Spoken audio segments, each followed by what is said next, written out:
بسم اللہ الرحمن الرحیم نحمدہ ونصلی ونسلم علی رسولہ الکریم اما بعد۔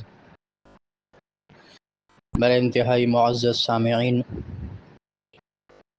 آج کل شہر کراچی کے اندر خصوصاً اور پورے ملک میں تقریباً عموماً ایک وبا پھیل چکی ہے جسے چکن گونیا کہا جا رہا ہے، اور اس کی علامات میں سے ایک علامت یہ ہے کہ انسان کے جسم میں بڑا شدید درد ہوتا ہے، کسی کو ہلکا اور کسی کو بہت تیز بخار بھی محسوس ہوتا ہے، اور انسان کا جسم آپ یوں سمجھیں کہ بالکل مفلوج ہو کر رہ جاتا ہے۔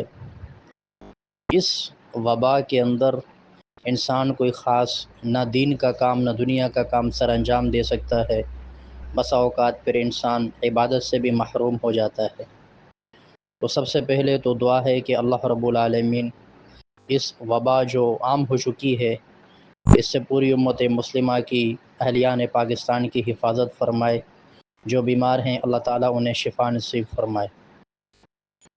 میں اس موقع پر ایک بات عرض کرنا چاہتا ہوں، اور وہ یہ ہے کہ جب کوئی وبا پھیل جاتی ہے تو ہمارا طرز عمل کیا ہونا چاہیے، لیکن ہمارا طرز عمل کیا ہوتا ہے۔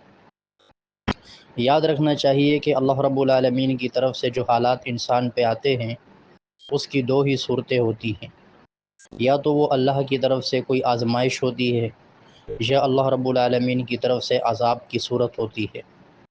ایک ہی وقت میں وہ جو مصیبت ہے وہ کسی کے لیے آزمائش اور کسی کے لیے عذاب دونوں ہو سکتے ہیں۔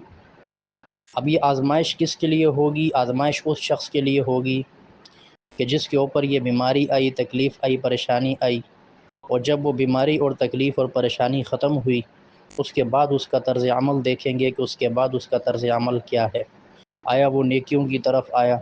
پہلے متقی پرہیزگار ذرا کم تھا یا بالکل نہیں تھا، اب اس نے تقویٰ کا اہتمام شروع کر دیا، اب اس کے اندر خدا خوفی پیدا ہو گئی، سنتوں سے محبت اور عمل پیدا ہو گیا، تو ہم سمجھیں گے کہ جو بیماری اس پہ آئی تھی، جو حالات آئے تھے، وہ آزمائش تھی۔ لیکن اگر اس بیماری پریشانی کے آنے کے بعد اب وہ آدمی مزید بگڑ گیا اور اس نے جو ہے وہ اپنے آپ کو مزید خراب کرنا شروع کر دیا، حالات کے ساتھ بگڑنا شروع ہو گیا، تو اب سمجھیں گے کہ یہ انسان عذاب کا شکار ہو چکا ہے، اور یہ انسان اللہ رب العالمین کے عذاب میں گرفتار ہو چکا ہے۔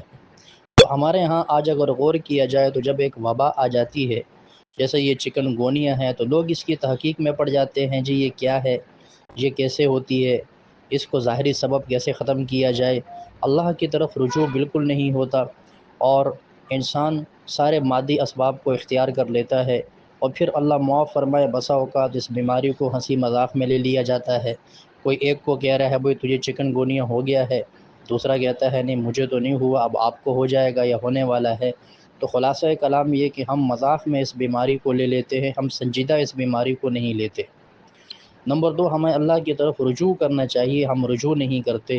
تو گزارش یہ ہے کہ ہمیں اس وقت اس وبا کے اندر اللہ کی طرف رجوع کرنا چاہیے، اللہ رب العالمین سے توبہ طائب ہونا چاہیے، اپنے گناہوں پہ معافی مانگنی چاہیے۔